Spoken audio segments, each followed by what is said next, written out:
За энэ 7 хоногт бид бүхэн Израилийн ард түмэн одоо Йорданыг гаталж Канаан руу орохын өмнөх үйл явдал. За тэр дундаа яг бидний судалж байгаа юм номон дээр бол онцгой юм 5 үйл явдал болсон байна. Энэ үйл явдлын талаар бид нар ингээд энэ 7 хоногийн турш судална. Ягаад ч юм бэ энэ бүлэг надад ингээд хуваарлагдсан. Тэгээд би нэг талаараа их олзуурхсан. Ягаад гэвэл маш их түүхтэй. Ярьж болох те гоё түүхүүдтэй. А хоёрдугаарт бид нар өөрсдөө юу итгэдэг вэ гэхээр бид нар яг сүнслэг Канаанд очих гэж байгаа те. Энэ дэлхийн энэ цаг үеийн хамгийн сүүлийн үед бид нар амьдарч байгаа гэж бид итгэдэг. Тэгэхээр магадгүй израильчууд маань Канааныг нэвтрэн орохын өмнө тэдэнд тохиолдож исэн үйл явдал тэдний мэдэрч исэн зүйлийг шсэн өнөөдөр бид нар сүнслэг амьдрал дээр мэдэрж ээж болно. Энэ хоёр зүйлийг ингээд харьцуулахад их дөхөмтөн болов гэж ингэж бодсон. За ингээд өнөөдөр бид бүхэн 40-р бүлэг маань болохоор та бүхний маш сайн мэдих нэг түүх байгаа. Энэ бол Балаамын түүх байна. За та бүхэн Балаам гэж нэр сонсохоор ер нь хамгийн түрүүнд ямар түүх санаж ордог вэ? Шууд илжиг бас санд орж иж байгаа тий? Илжиг. Тэгэхээр тоолго номын бид бүхэн энэ 7 хоногт 22 дугаар бүлгээс эхлээд тоолго номыг дуусч судална. Тоолго ном маань нийтдээ 36 бүлэгтэй. Энэ 36 бүлгийн 33 дээр нь эзэн Мойсед хандан гэж түүх явдаг. Тэгээ зөвхөн 3 бүлэг дээр гів гинт энэ номын үйл явдал гол дүр нь солигдоод Мойсе гэдэг нэр байхгүй 3 бүлэг эзэн Балаамд гэж ингэж одоо маш онцгойгоор бичигдсэн байгаа. Тэгээ бид нар ингээд гайхаж магадгүй. Мойсег бид нар ингээд яриад явж байгаа. Гів гинт Балаам гэдэг нэг хүн гараад ирэхээр энэ Балаам гэж яг хин юм бэ? Хаанаас гараад ирэв? Хэн болоод бурхан Балаамтай маш ойрхон ингэж ярьж түүнийг бас ашигласан юм бол гэдэг ийм асуулт гарч ирж байгаа. Тэгээ би хамгийн түрүүнд та бүхэнд энэ Балаамын талаар зүйлийг бас хуваалцъя гэж бодсон юм. Уламжлалт үзлэр ер нь хуучин гэрээн дээр байдаг харь үндэстэн 7 иш үзүүлэгч гэж байд юм байна. Энэ 7-гийн нэг нь Балаам гэж үздэг. Тэгээ нөгөө 6-ыг ингээ бодоод үзсэн чи их сонир санагдсан л да. Нэг нь Балаамын аав Биор гэдэг хүн байгаа. Балаамыг бол Биорын хүү Балаам гэж. А нөгөө 5 нь болохоор Йов, тэгээ Йовын 4 найз. За энэ 7 хүнийг болохоор харь үндэстэн хуучин гэрээн дээр байгаа ийм иш үзүүлэгч нар гэж үздэг юм байна. За тэгэхээр Балаамыг болохоор юу гэж нэрлэдэг вэ гэхээр энэ хүн маань эхэндээ бол зүү тайлдаг байсан. Тэгээд явандаа ич хилэд суралцаад эцэстээ яасан мэхээр иш үзүүлгийн сүнсийг авсан гэж ингэж үздэг байсан. Хэрэв бид бүхэн түүхийг харах юм бол Балаамыг дуудсан Балак гэдэг хаан түүнийг дуудахтай байсан мэхээр чиний хараасан хүнийг эзэн харааж чиний ерөөсөн хүнийг эзэн ерөөдгөө гэж ингэж хэлсэн байна. Энэ үг айгүй тийм танил сонсогдсон. Бурхан хинд яг энэ амлалтыг энэ ерөөлийг хэлдэг үлээ. Эхлэл номын 12 дугаар бүлгийн 3 дугаар ишлэгийг харах юм бол Бурхан Авраамыг дуудахтайг яг энэ ерөөлийг хэлдэг. Чиний хараасан нэгнийг би харааж, чиний ерөөсөн нэгнийг би ерөөнө. Тэгэхээр Балаам бол нэг тийм энгийн нэг хүн биш байсан байна. Бүр Авраамд өгсөн амлалт хүртэл Балаамд явж байсан гэхээр Балаам бол их сонирхолтой хүн байсан байна. Тэгээ Балаам яагаад эргэн тойрныхоо хүмүүсийн дунд тийм нэр хүндтэй иш үзүүлэгч болчихвоо гэдэг асуулт гарч ирнэ. Хамгийн түрүүнд Израилийн ард түмэн Синай уулан дээр 10 хуулийг хүлээж авах үед бид бүхэн Египтээс гарсан ном дээрээс мэднэ те. Тэнд газар чичир хийсэн, маш чанга дуу чимээ аянга цахилгаалсан, манан бодон татсан те. Тэгээ энэ үйл явдал бол зөвхөн Синай уулын эргэн тойронд болсон үйл явдал биш гинэ. Тэнд ойролт орондод тэр газар амьдарч ийсэн те. Бүх үндэстнүүдэд энэ газрын чичиргээ, энэ хүчтэй дуу сонсогдсон гэж хэлж байгаа. Тэр үед эргэн тойронд байсан харь үндэстэн хаадууд бол бүгдээр маш их айдас тавцсан. Үүнийг дүрсэлж бичгтээ яг л Новагийн өдрүүдх анхны хур бороо орж хүмүүс айж чижиржсэн тэр үедээ зүүрлсэн байгаа. Хоёр дахь ийм гамшиг болох гэж байгаа юм шиг ийм мэдрэмж төрсөн. Энэ үед яасан мэхээр бүх хаадууд бүгдээрээ Балаам дээр ирсэн. Балаамаас тэд асуусан. Бурхан уурсан уу? Энд яг ямар үйл явдал болов? Тэгээд Балаамыг хаадууд юу гэж итгэдэг байсан мэхээр Балаам бол Бурханы ууралдаг цагийг мэддэг гэж итгэдэг байсан. Тийм ч учраас түүнийг сонгож аваад тэгээд аваачаад яг Бурханы уур нь хүрсэн үед нь ард түмнийг хараач юм бол Бурханаар нь дамжуулж ард түмнийг хараач болох юм байна гэж Балак бодсон байна. Мэдээж Израильчууд маань Башаны хаан Огийг дарж эзлэн аваад Йордан руу маш ойрхон ойртож ирсэн. Мобын газар нутаг дээр ирсэн чинь Моб үндэстнүүд Медианчууд бол Израильчуудаас айсан. Египтээс гарч ирсэн энэ үндэстэн асар олуулаа. Тэгээд яг ерөөсө биднийг нөмрөөд авлаа гэж хэлсэн. Хамгийн их гол айдас давтсан зүйл нь байсан мэхээр энэ 2 сая гаруй ард түмэн хэрвээ манай нутагт хөл тавиад ороод ирэх юм бол бид бол хүнсний хомсдолд орно. Үр тариа жимсгэн те буудаа юу ч болно. Бид нар яг л ингээд хэцүү байдалд орно гэсэн ба. Үүнийг юу гэж дүрсэлж ин хэлсэн мэхээр хээрийн өвсийг үхэр хэрхэн долоодгийн адил энэ бөөн хүмүүс бидний эргэн тойрондох бүхнийг долоох болно гэж Балак өөр уулга алдаж дуу алдаж хэлсэн ба. Тэгэхээр маш их үндэстэн газар нутагт нь ороод ирэхээр мэдээж тэнд хүчтэй үндэстэн эзэн төрөмгийлж ялалтыг байгуулсан. Тэр үндэстэн яадаг вэ гэхээр бүх үр тариа нөөцийг бүгдийг эзэмшдэг байсан баг. Балак энэ үндэстний Египтээс гарсан цагаас эхлээд тэдэнд тохиолж байгаа үйл явдлуудыг бүгдийг сонссон. Нүдэн дээр нь шөнө галан багнаар өдөр нь үүлэн багнаар хөтлүүлж байгаа энэ ард түмнийг ямар нэгэн далдын эд шид хүч удирдах байна. Тэгээг байсан бол тэд замдаа тааралцсан амаарчуудыг ч юм уу те Башаныг тэд бусад үндэстнүүдийг бол ялахгүй байх байсан. Тийм учраас тэдний эсрэг зэр зэвсгийн хүчээр биш харин өөр нэг тийм далдын хүчээр л тулдж ялах юм байна гэдэг ийм бодол төрсөн байна. Тухайн үед үндэстнүүд дайн тулаан хийгээд ялалт байгуулахдаа тэд бурхандаа залбирдаг. Бурхныхаа ивэ зэрүүлийг хүсдэг. Тэгээд ялагдсан үндэстний хувьд бол бурхан нь ялагдсан гэж үздэг байсан. Ялсан үндэстний хувьд бол бурхан нь ялсан гэж үздэг байсан ба. Тийм учраас тэд яасан мэхээр яг энэ Египтээс гарч ирсэн энэ цөлийн ард түмний ард нь байгаа тэр хүчийн эсрэг илүү хүчтэй тийм бурхан, илүү хүчтэй тийм ич хэд хэрэгтэй байна гэж ингэж бодоод бид бүхэн Библийг харахаар мэдээж бурханы ард түмний талд бол тийм онцгой юу болсон хүч гэж байхгүй. Бурхан л байгаа даа. Гэтэл бусад үндэстнүүдийг харах юм бол маш олон төрлийн ийм ич шид, мэрэг төлөг, янз бүрийн ийм ёс заншлуудыг хэрэгэлдэг байсан байна. Жишээ нь Балак гэдэг энэ хааныг бол Зипорын хүү Балак гэж нэрлэдэг байсан байна. Энэ Зипор гэдэг энэ нэрийг ингээд судалсан чинь энэ Зипор гэдэг нь юу гэхээр шувуу гэж судалдаг. Яагаад ийм нэрийг өгсөн бэхээр Балак бол өөрөө бас ич хэдэнд аягүй итгэдэг ийм хаан байж л дээ. Тэгээд нэгэн удаа түүний төлөгчнөр түүнд алтан биетэй, мөнгөн далавчтай, мөнгөн уруултай шувуу хийж өгөөд тэгээд тэр шувууг 7 өдөр нарны гэрэлд, 7 өдөр сарны гэрэлд, тэгээд 7 өдөр урд нь утлаг угуулад тэр шувуу ам орсон баг. Ингээд Балакийн мөрөн дээр суугаад түүнд шивэндэг байсан. Ирээдүйд юу болох талаар. Гэтэл нэгэн өдөр шувуугийн гэмд цөлөөс нэгэн хүчрхэг үндэстэн гарч ирээд чи сүрнэ гэж хэлсэн. Энэ үгийг сонссон Балак тэр өдрөөс эхлээд ерөөсөө нойр мөрхөө байсан. Би яах ёстой бол би ямар аргаар энэ үндэстнийг зогсоох ёстой бол гэж ингэж бодож ирсэн баг. Тэгээд Балакийн чихэнд ямар нэр орж ирсэн бэхээр Балаамыг дуудъя гэдэг юм нэр орсон. Балаам гэдэг энэ нэрийг хэрвээ бид бүхэн еврей нэрнээс нь ингээд харах юм бол Билам гэж хэлж байгаа. Билам гэдэг нь болохоор бил гэдэг нь хараал гэсэн үг, ам гэдэг нь үндэстэн гэсэн үг. Балаамыг эцэгхээс төрөхтөн л ерөөсөн үндэстнийг хараагч гэдэг ийм нэр өгсөн баг.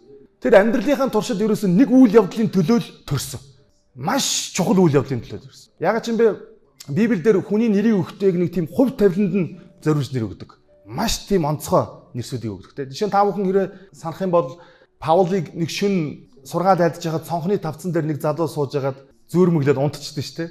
Тэр залууг бол Ютух гэдэг байсан. Ютух гэдэг нэр бол азтай гэсэн үг. Хэрэв үйл явдлыг харах юм бол тэр залуу аюу азгүй юм шиг те. Сургаал номдоо сонсож байгаад унаад өгчөж байгаа. Гэхдээ хамгийн азтай нь тэр Ютух хэний номлолыг сонсч байсан бэлээ? Паулийн номлолыг сонсч байсан. Миний номлолыг сонсч байсан бол тэр хүн азгүй. Паулийн номлолыг сонсч байсан учраас Паул тэр дороо бууж ирээд Ютухыг амьлуулдаг. Тийм учраас түүний нэрийг азтай гэдэг нэр өгсөн байна. Тэгэхээр нэр бол маш их утга учиртай. Балаам бол эцэгхээс төрөхтөл нэгэн үндэстнийг хараах гэж төрсөн. Тэгээ тэр моменто тэр цаг үе хүлээж исэн байна. Хүмүүсийг амьдралынхаа өдрүүдэд яг өөрт нь өгөгдсөн онцгой тэр өдрүүдийг хүлээж идэг. Яг л би үүний төлөө төрсөн юм шүү. Яг л үүнийг би хийхин төлөө төрсөн. Бурхан хүн болгонд яг ийм мишн, яг ийм зорилгыг өгдөг. Та юуны төлөө энэ дэлхий дээр ирсэн бэ? Элен Ойтхойнд ингэж хэлсэн байна. Олноо алдартай Балаам хэмээх хүн ер бусын хүчийг эзэмшдэг гэсэн ийм тодорхойлолт ирсэн. Балаам өмнө Бурханы шийдвэрлэгч байсан бөгөөд сайн хүн байсан юм. Гэвч буруу үзэл давтагдаж итгэл үнэмшлээ алдсан боловч өөрийгөө хамгаас ариун нэгний зарц химээсээр байваа гэж хэлж байна. Итгэл үнэмшил нь буруу үзэл давтагдсан мөртлөө дээрээс нь итгэл бишрлээ алдсан мөртлөө хүмүүст өөрийгөө танилцуулахдаа хамгаас ариун нэгний зарц гэж танилцуулдаг гэсэн байна. Ингээд мобын ард түмнийг аврахын тулд Балаам дээр Балакийн зарц нар ирсэн байна. Бурхан Израильчуудын төлөө агуу зүйлсийг хийж байгааг Балаам мэдэж байсан ба мобын элчүүд ирж хааны хөслийг биелүүлэхэд Балакийн шан харамжаас гэж хэлсэн байна. Яг ч юм тоолго номын 22-ын 7 дээр Балак маш их хэмжээний шан харамжийг Балаам руу явуулсан. Тэгээ тэр шан харамжаас болоод хэдийгээр Бурхан Израильчуудыг удирдах байгаа. Энэ ард түмний цаана те хинч дийлхэхгүй юм хүч байгаа гэдгийг мэдсэн ч гэсэн Балакийн элч нарыг за та нар хоноглоод яв. Би өнөө шин зүүдлэн тэгээд тэр зүүдэндээ юу сонсох нь юу дуулах нь түүнийгээ та нарт хэлье гэсэн баг. Юу гэсэн үхээр эцсийн эцэд гарах үр дүнг нь мэдсээр байж тэр шан харамжаас болоод шунлаасаа болоод яасан бэхээр өөрт нь ямар нэгэн арга зам олдондоо гэж ингэж бодсон баг. Ингээд элч нарт татгалзсан хариу өгөөд буцаах ёстой гэдгээ сайн мэдэж байсан боловч гэж Элен Ойтхой бүр маш тодорхойлсон баг. Балаам өөрийнх нь хараад Израильчуудад нөлөө үзүүлэхгүй гэдгийг мэдэж байлаа. Энэ яг энэ параграф дээр 4 удаа Балаам мэдэж байсан. Балаам мэдэж байсан. Балаам мэдэж байсан. Балаам мэдэж байсан. Ямар нэгэн зүйлийг аль нь зөв, аль нь буруу гэдгийг мэддэг мөртлөө түүнийг эсвүүлдэнэ гэдэг нь өөрөө хамгийн том гим нүгэл гэж. Элийн нойтхын энэ дээр хамгийн сүүлийнх нь удаа хэлэхдээ сайн мэдэж байлаа гэж бүр илүү хүч оруулж хэлсэн байна. Учир нь чиний өрөөдөг хүн өрөөгдөж, чиний хараадаг хүн хараагадаг гэдгийг мэднэ гэж хэлсэн элчүүдийн үгэнд бардсан байлаа. Үнтэй бэлэгсэлт илүү алдарших боломж түүний сэтгэлийг татсан тул санал болгож буй эд баялагийг шуналтайгаар хүлээн авах хүсэлтэй байжээ гэсэн байна. Балаам үүнийг юу гэж хэлсэн бэ? Надад маш том боломж олдох юм байна. Эдгээрт би их мэдэлтэй болно, хүмүүс намайг дагна. Хоёрдугаарт би эд баялагтай болно. Гуравдугаарт илүү алдаршина гэж хэлж. Тэрээр Бурхны хүслийг дагдаг мэт дүр эсгсэн боловч үнэн дээр Балакийн хүслийг биелүүлэхийг хүсжээ. Балаамын хамгийн том гим нүгэл энэ байж. Бурхан шүн зүүдэнд нь ингэж хэлсэн. Тэдэндээ хамт бүү явахтун. Тэр ард түмэн өрөөгдсөн учраас чи тэднийг харааж болохгүй химээлээ. Бурхан яагаад ч юм бэ Балаамыг чи харааж болохгүй гэж хэлээд байгааг бодохоор ялчгүй Балаам бол хараадаг нэгэн байсан байна. Хараагаад хараал нь хүрдэг нэгэн байсан. Тэрнээс ч тийм хараадаггүй нэгэн байсан бол Бурхан бол тоохгүй шүү дээ. Өглөө болсон. Элийн нойтхой ингэж хэлсэн байна. Балаам өглөө босоод элч нарыг дурамчхнаар гэж. Дурамчхнаар нутг руу буцаахтаа эзэн ямар хариу өгсөн талаарч хуваалцсангүй. Эд хөрөнгө нэр алдартай болох боломжоо алдаж байгаадаа уурсан тэрээр намайг та нартай явахыг эзэн татгалсан тул нутг руугаа буцан явцгаа гэвэ гэсэн. Балаам зөвхт бусын хөлсийг хайрлсан ба. Бурхан бузар шунал тачаалын гим нүглийг хуурам шүтэн гэж үздэг. Балаам энэ сул талаасаа болж сатаанд бүрэн эзэмдүүлжээ гэсэн. За яг энэ хэсэг хүртэл Элийн нойтхой нэг маш чухал бидний заавал бүтэн унших ёстой нэг параграфыг энд бичсэн. Уруу татагч нь хүмүүсийг бурханд үйлчлэхээс холдуулахын тулд өнөөдөр ч гэсэн дэлхийн эд хөрөнгө нэр хүндийг санал болгосоор байна. Тэрээр хит их итгэл бишрэлтэй байх нь элбэг дэлбэг байхад саад болно хэмээн хүмүүс заадаг. Тиймээс олон хүн үнэнч байдлаа чамд хадгалахаас татгалзах арга замыг сонирхох болжээ. Нэг буруу алхам нь дараагийн алхамд зам тавьж өгч хүмүүс илүү буруу шийдвэрүүдийг гаргасаар байна. Тэд шунаг сэтгэлд өдөрдүүлж эрх мэдэлтэй болох хүсэлд автснаар аимшигтай зүйлсийг хийхээс ч эмээлгүй зүрх шулууддаг. Олон хүн дэлхийн эрх ашигын төлөө төр зур шудраг бус байдал гаргаад хүссэн зорилгодоо хүрсэн хойноо түүнээсээ холдож хүссэн үедээ өөрийгөө татан авч чадна гэж бардамдаг. Гэвч ийм хүмүүс сатааны залим ихэнд орооцолдож өрхнөөс гарч чадхаа болдог ажээ гэсэн. Бурханд итгэдэг хүмүүс Иесусийн хэлсэн нэг үгийг маш сайн боддог харагд. Хинч хоёр эзэн зэрэг үйлчлэхгүй. Гаднаа Бурханд үйлчилж байгаа мэт дүр эсгээд дотроо эд хөрөнгийг дагаж мөрдөж байгаа ийм итгэгчид, ийм өдөрлөгчд Бурханд хэрэггүй гэж хэлж байгаа. Бурхан ийм хүмүүсийг жигшдэг. Ийм хүмүүс бол сатаанд бүрэн эзэмдүүлсэн хүмүүс гэж хэлж байгаа. Өнөөдөр ч гэсэн сатан эд баялагаар дамжуулаад, мөнгөөр дамжуулаад Бурханы хүмүүсийг гаднах байдлаар биш харин доторх зүрх сэтгэлийн бүрэн эзэмдээ дөнгөлөөд хүлцсэн байгаа. Яг ийм үед бид нар амьдарч байна. Тим үйлчлэгч нар, тим номлогч нар, тим өдөрдөгчд гадна талдаа сүнслэг мэт, гадна талдаа Бурханыг гэдэг мэт байж болно. Гэтэ доторх зүрх сэтгэл нь аль хэдийн станд эзэмдүүлсэн. Мөнгийг бодож идэг гэсэн. Ингээд элчнэр бол очиод Балак тайлгалсан. Балак бол сэтгэлээр унсан. Тийм учраас хоёр дахь удаага явуулахдаа илүү олон хүмүүс, илүү их мөнгө, тэгээ өөрийнхөө бүр ханхүүнрийг явуулсан гэж Элийн нойтхой хэлсэн. Дахин нэг удаа. Аливаа сорилт нэг хүн дээр анх удаага ирэхдээ ялж болдог те. Даваа гарч болдог. Гэтэ хоёр дахь удаага ирэхэд дахин ирэхэд хүн яадаг вэ? Жинхэнэ шалгалтанд ордог те. Балаам дээр бол ингээ хоёр дахь удаага ирж. Ингээ хоёр дахь удаага ирэхдээ мэдээж Балаам бол тэр их ачаад ирсэн эд баялаг агуурсыг хараад Балаамын улам илүү явах хүсэлт төрсөн. Явмаар байсан. Бүр ингээд зүрх сэтгэл мод аль хэдийн Балакийн дэргэд хаан сэнтийнх нь ажид очиод ингээд суудсан танд үйлчлэе гэд аль хэдийн очсон байсан. Тэрээр хааны элч нарын санд болгож буй шан харамжийн хариуд чин сүсэг бишрэлтэй хандаж байгаа мэт харагдахын тулд ямар ч хэмжээний алт мөнгнөөс болж Бурхны хүслийн эсрэг явах боломжгүй хэмээн худал хариулваа. Дотоод сэтгэлдээ хааны хүслийг хүлээн авахыг хүссэн учраас элч нарыг дахин нэг удаа үлдэхийг хүсээд Бурхны хүслийг асууж лавлах хэрэгтэй байна гэж ингэж хэлсэн баг. Ийхүү Балаам хэмжээлшгүй агуу нэгний ятгалгад автагддаг хүн мэтэр ханджээ. Харин тэр шөнө нь Бурхан арай өөр хариулт өгсөн. Балаам чи явж болно. Чи Балак дээр оч. Гэхдээ Балак дээр очиод чиний санах ёстой нэгэн зүйл байгаа. Тэр нь чи өөрийн үгээр ярихгүй. Харин чиний аманд хийж өгсөн тэр үгээр чи ярих ёстой гэж хэлсэн. Ягаад ч юм бэ ингээд юм яг хүслээ биелүүлэх гэсэн чинь Бурхан тэнд амар зэвэн байгаа байхгүй. Чи явж болно те. Очиж. Зүгээр шүү дээ. Тэр орд нь гоёх, тэр хотууд нь ч гоёх. Балак чамааг бол сайхан хүлээж авна. Гэхдээ нэг болцолтой. Чи очиод амаа нэхэд би л ярина. Чи ярихгүй. Ингээд Балаам явсан. Элийн нойтхой ингэж хэлсэн байна. Өнөө үед олон мянган хүн дээрхтэй адил аргыг хэрэглэхийг хичээж байна. Тэд өөрсдийнх нь хүсэлд нийцэж байгаа тохиолдолд даалгаж буй хариуцлагыг хүлээн авахд бэлэн байна гэсэн. За энэ өгүүлбэр бол надад миний ингээд зүрх сэтгэл яг гэж орж ирсэн. Бурханаас дуудлага даалгавар ирэхэд энэ хүсэл даалгавар миний хүсэлтэд нийцж байна уу, үгүй байна уу гэдгийг бодож иж шийдвэр гаргадаг ийм үе ирчихэ гэж хэлдэг. Үүрэг даалгавар өгөхөд энэ надад хэр ашигтай вэ? Энэ надад юу өгөх бол? Юу наах бол? Надад ямар нэгэн ашиг байхгүй бол, надад ямар нэгэн унц байхгүй бол би үнийг хийхгүй гэдэг ийм хандлагаар Бурхны хүмүүс хандаад байна гэж хэлсэн байна. Уг нь тэдний үүрэг хариуцлага Библиэд эсвэл нөхцөл байдал болон бодол санаагаар дамжуулан тодорхой өгөгдөг. Гэвч эдгээр Бурхны илэрхийлүүд нь тэдний хувийн хүсэл сонирхолтой зөрчилддөг тул тэд үүрэг хариуцлагаа хоош тавиад Бурханаас нэмж суралцах ёстой гэж үздэг. Тэд зөв шударга замыг мэддэгч удаан хугацаагаар чин сэтгэлээсээ гэрлийг үзүүлэж хэмээн залбирэн гуйдаг юм. Гэвч Бурхан хүний аргад автагдахгүй. Бурхан хэмчлэн ийм гүжүүд хүнийг хүсэл мөрөөдлөө дагаж тийхүү муу үр дагаврыг нь амсхийг зөвшөөрдөг гэж хэлсэн. Библиэлээс харахаар Балакийн хүмүүстээ цуг явсан мэт гарч ирж байгаа. Тэгээ хоёр зарцтайгаа явсан. Гэхдээ Элен үед энд маш тодорхой нэг зүйлийг хэлэхтэй яасан бэхээр өглөө Балаам эрт гарч ирээгүй учраас Балакийн хүмүүс төрүүлээ замын урд нь явцсан гэж ингэж хэлсэн. Ягаад ч юм бэ, магадгүй энэ тайлбар үнэн баг. Ягаад гэвэл тэнд Балаамтай хин нэгэн байв, тэд бас харав, тэд бас харсангүй гэдэг ийм үйл явдал бичигдээгүй. Бид хүн Саулын түүхийг мэднэ. Дамаск орох замтай хүмүүстэй явж исэн те. Хүмүүс сонсохгүй харахгүй байхад зөвхөн тэнд Саул хараад байдаг тийм үү. Гэтэл тоолго номыг харахаар Балаам ганцаараа байсан мэт ингэж дүрслэгдсэн байдаг. Эхлээд Илжиг тал нутгаар явж байдаг. Тэгсэн чинь Илжиг юу хардаг вүлээ? Тэнгэр илж харж. Тэгээ тэнгэр илжиг харсан Илжиг зэлүүд тал нутгаар явж байгаад нэг зам руу орчдөг. Зам дээр нь тэнгэр илж зогсчдөг. Тэгэхээр замаа болоод яасан нэг хавцал руу ордог. Дахиад урд нь тэнгэр илж. Тэгээ сүүлийн удаад яасан бэхээр бүр ингээд баруун тийш зүүн тийш хазах боломжгүй замаар явсан баг. Тэгээд тэнгэрч урд нь зогсчихсан учраас нөгөө Илжиг нь яасан бэлээ? Явахгүй ингээд бүр ингээд зовс. Тэгээ үүнээс болоод Балаамын хөлийг хаданд цогчж байгаа. Яг энэ үед Балаамын уур дүрс хийсэн. Ташуураараа Илжигээ зодож гисэн. Толгоор нь. Ингээ 3 удаа цогсон. 3 удаа цогсон чинь гів гинт Бурхан Илжигний амыг нээсэн. Ягаад ч юм сонин зүйл байгаа даа тий. Иш үзүүлэгч хүн тэнгэр Илжиг хараагүй байхад Илжиг харсан байна. Иш үзүүлэгчээс илүү ухаантай Илжиг гэсэн үг тий. Би танд бүр юм жижигхэн байхаасаа эхлээл насан туршдаа таныг нуруунд дээр аваа явж байгаа шүү дээ. Та намайг яагаад 3 удаа цогч байгаа юм бэ? Тэгсэн чинь Балаам тэр үед маш их цочролд орсон баг л та. Библи бол цочролд ороогүй мэт шууд Балаам өөдөөс нэр явж байгаа юм тий. Яагаад гэвэл тэгээд ингэ тий.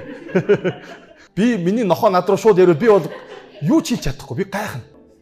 Балаам юу гэсэн бэр хэрвээ миний гарт яг одоо илд байсан бол би чамайг одоо шууд дүрээд газар дээр би чамайг шууд төхөөрөх байсан гэж хэлсэн. Яг энэ үгийг хэлэх үед Бурхан Балаамын нүдийг нээсэн. Харин жинхэнэ эсрэгээрээ урд нь илд барьсан тэнгэрэл зогсож байсан баг. Нөгөө агуу үндэстнийг хараах гад явж байгаа те иш үзүүлэгч чинь нэг муу Илжигээ үртэл амин юу гэдэж чадахгүй тийм өчөөхөн баг гараад байгаа байхгүй. Тэгээд тэнгэрэлч амаа нээгээд өөдөөс нь яг Илжигний үгийг давцсан. Балаам чи яагаад Илжигээ 3 удаа зөхв? Энэ асуулт надад сонь санагдсан. Балаам чи яагаад зүрхэндээ өөр бозор хүсэл тавь гэж асуугаагүй те? Балаам Балакийн мөнгө чамд тийм их таалагдаа юу гэж хэлээгүү те? Харин эсрэгээр Илжиг нь санаад ярьсан. Библиэд нэг юм амьтдтай холбоотой түүхүүд байдаг шүү дээ те? Нова хөвгч авдраас 3 удаа шувуу нисгээд нэг удаа шувуу явж байгаа хоос ирдэг. 2 тудагаа явж ирээд аманда мөчөр зугаад ирдэг. 3 тудагаа явуулсан чинь ирдэг үү те? Йона 3 өдөр халимныг эзэнд одоо байдаг шүү дээ. Петр дахиад 3 удаа донготоход Иесусээс урвдаг. Гэнт Илжигээ 3 удаа бас цогч байгаа. Яг ч юм нэг энэ Библийн бичээчнэр ийм амьтдыг ийм 3-ын тодор зөв хоршууд бичдэг юм шүү.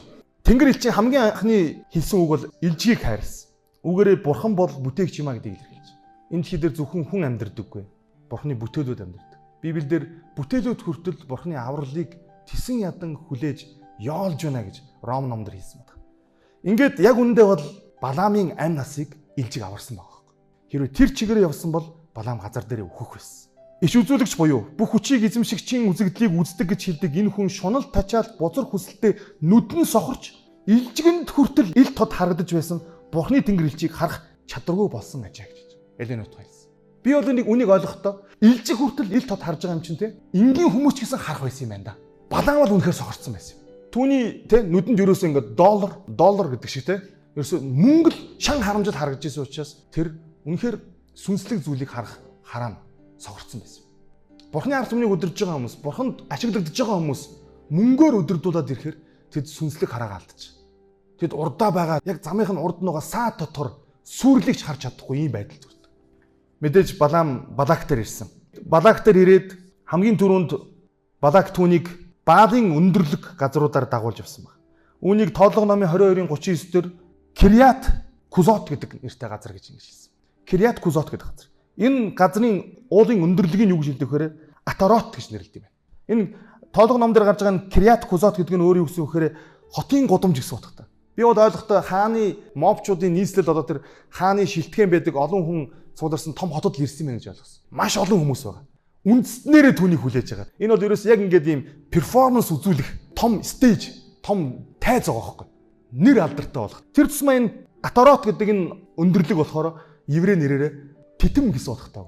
Хамгийн анх Израилийн ард түмнийг харсан. Титэм гэдэг. Түүнийг Балак дагуулад титэм орой дээр авчирсан. Титэм гэдэг бол мэдээж хаамд байдаг зүйл шүү дээ. Энэ юу илэрхийлдэг вэ? Эрх мэдлийг илэрхийлдэг. Хэрвээ чи энэ ард түмнийг хараачих юм бол Балак хэлсэн. Би чинь хүссний чинь өгье гэсэн. Би магадгүй чинь хаан тусгийн талыг шүгж болно гэж хэлсэн байж магадгүй. Тийм учраас Баламд бол маш том тийм эрх мэдэл, том позишн, том боломж энд гарч ирж байгаа. Ингээд Балам ард түмнийг харсан.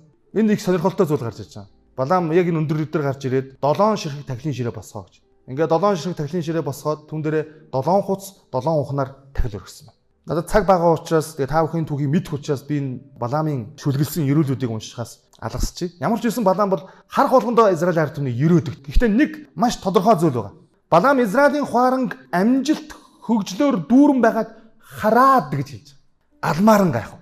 Ард түмэн тэдний болох замаа зохион байгуулалтгүй бөөнөрөө газар нутаг дээр хэрийн хисүүчилж улс үндэстнүүдийг айдас хүс давтуулан шавж хорхоо мэт бүрхэж байна хэмээн дүгнэж байна. Гэвч тэд тис ондоо байл.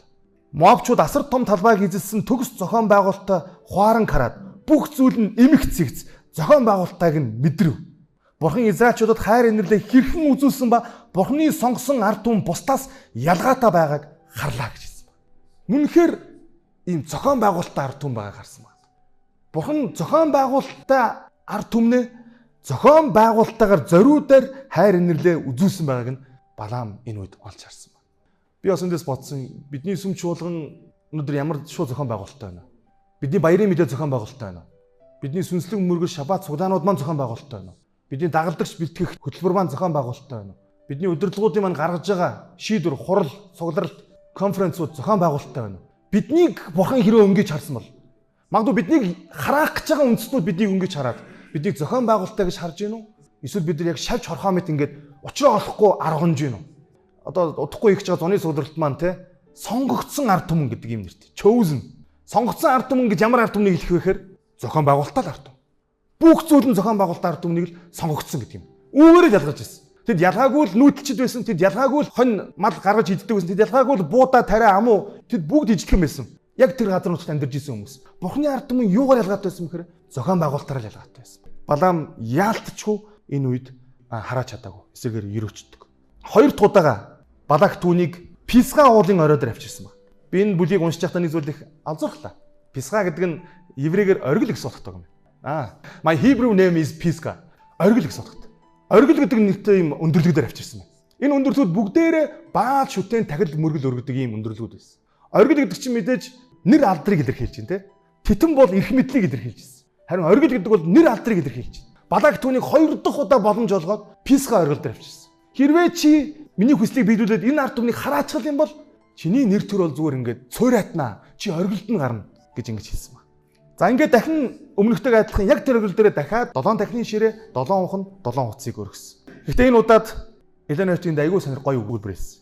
Ич үзүүлэгч шийдэлд хүлээж буй цугласан олон руу санаа зовсон байдалтай буцаж ирэх үед эзэн чамд юу айлдав гэж асуулаа. Ингээд өөрийн ирэхгүй амаа нэгэт хараа гэсэн чинь гэ ерөөл болцсон. Өөрийн ирэхгүй ерөөч гэсэн. Хоёр дахь ерөөл дээр нэг ийм өгүүлбэрийг хэлсэн байна.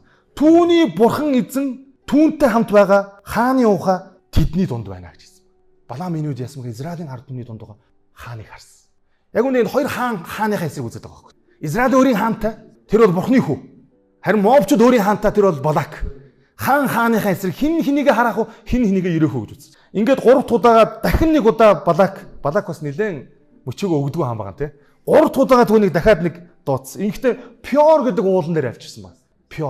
Пёр гэдэг энэ уул бол бүр Баалын шүтээний мөргөлийн төв цэгнэ. Библиэлд маш олон удаа Пёрын Баал гэж маш олон удаа хэлсэн байдаг. Энд ямар зүйл өгөх вэ? Энд Бэлхэгэр гэдэг ийм Баалын бурхныг шүтдэг юм байна. Бэлхэгэр. Энэ Пёрын өндөрлөгийн Пёр гэдэг нь өөрөө ямар утгатай вэ гэхээр еврейгээр Пёр гэдэг нь нээлт гэсэн үг. Энд ямар нээлтийг хийдэг гэсэн мэхээр Баал мөргөгчдөд маш амархан арга замаар мөнгөтэй болох ийм шашны зан үйлийг хийдэг гэсэн байна. Үндсэндээ бол залхуурлыг өөгшүүлдэг. Залхуурлын бурхан гэж үздэг. Зүгээр юу ч хийхгүй сууж агаад мөнгөтэй болох ийм ном уншдаг, ийм засал хийдэг, ийм тахил өргөдөг ийм газар байсан. Маш их мөнгөтэй болж болно. Яг ийм өндөрлөг дээр Балак түүнийг авчирсан байна. Балаам ч гэсэн яг ийм арга замаар өөрөө явж байгаа юм баггүй. Зүгээр ингээд нэг ард түмнийг хараагаад тэгээд маш их мөнгөтэй болох энэ боломжийг зуурцсан байсан. Гэхдээ 3 удаагаа ч гэсэн энэ боломж байгаагүй. Элен тухайн ингэж хэлсэн. Гэтэл Бурхны сүнс дахин түүн дээр ирээд ингээд Израилийн ард түмнийг 3 удаагаа өрөөж. Энэ өрөөлийн хамгийн ихний өгүүлбэр байна. Яаква чиний майхнууд, Израиля чиний сууцнууд ямар үзэсгэлэнтэй вэ? Өнөөдөр ч гэсэн яг энэ үгийг еврей хүмүүр синагогт орохдоо хамгийн түрүүнд амандаа хэлдэг үг. Өнөөдөр ч гэсэн 3 удаагаа өрөөсний дараа мэдээж Балак асар ихээр ууралсан. Баламыг юу гэсэн мөгөр. За чи өөрийнхөө замаар яв, би өөрийн замаар явъя. Ингээд энэ хоёр тишээ салсан байдаг. Хэрэв бид бүхэн Библиэс харах юм бол 2 дугаар Петр номын 2:15-16 дээр. Тэд зөв шулуун замыг умартан, зөв тус байдлын хөлсийг хайрлагч Бёрын хүү Баламын замыг даган төөрөлдөж. Гэвч Балам үйлцэн гимнүгэлдээ зэмлэл хүртсэн билээ. Хилгүй илжиг хүний дуугаар ярьж тэр иш үзүүлэгчийн солиорлыг номготгосон юм аа гэсэн. King James орчуулга дээр энэ хилгүй илжиг гэдэг энэ хэсгээр хилгүй гэдэг дээр англиар dam гэдэг үг хэлдэг. Dam гэдэг үг чинь хоёр утгатай байдаг шүү дээ. Нэг бол хилгүй, нэг бол мунхаг, мулгуу гэсэн утгатай. Яагаад ч юм бэ энэ түүхийг ингээд 40 бүлгийг ингээд судлахаар энэ төлөвлөгөө анханасаа ийм мунхаг төлөвлөгөө байсан. Энэ төлөвлөгөөг биелүүлэхээ явж байгаа иш үзүүлэгч гэсэн өөрөө айгүй мунхаг иш үзүүлэгч байсан. Энэ төлөвлөгөөн дээр гарч байгаа илжиг хилгүй биш. Ясэм дээр иш үзүүлэгч нь өөрөө хилгүй болж таарсан. Ямар ч үг хэлэх боломжгүй ийм болж таарсан. Бурхан маш онцгой арга замаар ажилладаг гэдгийг бид энэ түүхээс харж байна. Бурхан өөрийн ажлыг хүслийг гүйцэтгүүлэхийн тулд бидний төсөөлөөгүй, бидний бодоогүй, бидний анзаараагүй арга замаар өөрийн ажлаа хийж идэг. Өнөөдөр ч гэсэн бидний эрен тойронд Бурхан юр бусын аргаар ажлаа хийсээр байна. Дээрээс нь Бурхан бүх зүйлсүүдийг мэдж идэг. Бүгдийг мэддэг. Еврей номдэр ихтэй Еврей номын зохиолч бид бүгдээрээ Бурханы өмнө нүцгэн бөгөөд ил юмаа гэж хэлсэн байна. Бид гаднаа ямар сүнслэг, ямар бурханлаг эсвэл ямар чадварлаг мэт харагдаж болно. Гэхдээ Бурхан бидний зүрх сэтгэлийг мэдж байгаа. Бид хэрхэн дүр эсгэж байна гэдгийг Бурхан мэдж байгаа. Бурхан биднийг яг хэнийг хайрладаг вэ гэдгийг маш сайн мэдж байгаа. Мөнгийг үү, эд баялагийг үү, эсвэл өөрийг нь өгдөг. Бурхан маш сайн мэдж байгаа. Тийм учраас бид өдөр болгон залбирах хэрэгтэй. Бурхан минь ээ, биднийг энэ мунхаг байдлаас холдуулж өгөөч. Мунхаг байдлаас биднийг салгаж өгөөч. Яг л өнөөдөр ч хийсэн Баламын дагалдагчид бидний эргэн тойронд байна. Бид ч гэсэн өөрсдөө нэг мэтгэд Баламын дагалдагч болсон юм чи. Баламын дагалдагчид гэж ямар хүнийг хэлдэг вэ гэхээр муу нүдтэй, харах чадваргүй те, харлаган, дээрэс нь бардам, тэгээд шунхаа сэтгэлтэй. Ийм хүмүүсийг өнөөдөр ч гэсэн еврейчүүд ч тэр Баламын дагалдагчид гэж нэрлэдэг. Бурхан бол ямар нэгэн үзүүлбэр эсвэл юр бусын шоу гэж хэлдэг ч те. Бурхан тэр дотор ажиллаа хийдэг юм байна. Бурхан харин чин сэтгэлээсээ залбирсан залбир дотор ажиллаа хийд юм байна гэдэг бид бүхэн эндээс харж байна. Ингээс төгсгөлд нь Баламыг Элен ойтгоо Юдасын зүрх сэтгэлтэй зүйрлсэн. Юдасыг ч гэсэн бид бүхэн шинэ гэрээс харах юм бол тэрээр гаднаа Иесусийн 12 дагалдагчийн нэг мэт харагдагч харин доторх зүрх сэтгэлдээ мөнгийг хайрлчихсан. Тийм учраас эцэст нь өөрийн багшийг нэг боол худалдаж авах 30 мөнгөн зоосоор зарсан байдаг. Бүгд хамтдаа төгсгөлд нь нэг ишлэлийг уншаад ингээд дуусгая. Юда номын 1:11. Тэд золгүй. Учир нь тэд Каины замаар замнаж шан харамжийн төлөө Баламын алдаа төөргөдөлд өөрсдөө тушаасан бөгөөд Корегийн тэрсэлтийн дотор мөхсөө гэж хэлсэн байна. Мөнгөний хайр нь сүм бүрийн зовлонгоор сүлвдэгэ гэж Тимот номдэр хэлсэн байдаг. Өнөөдөр бид бүхэн Бурханд хамтаа залбирах залбирал маань эзэн минь ээ мөнгийг хайрлах хайрнаас, мөнгийг шүтэх үзлээс, мөнгөнд хайртайж гаднаа Бурхныг хайрладаг мэт ийм дүр эсгсэн амьдралаас биднийг бүрэн чөлөөлж өгөөч гэж хамтаа залбирах.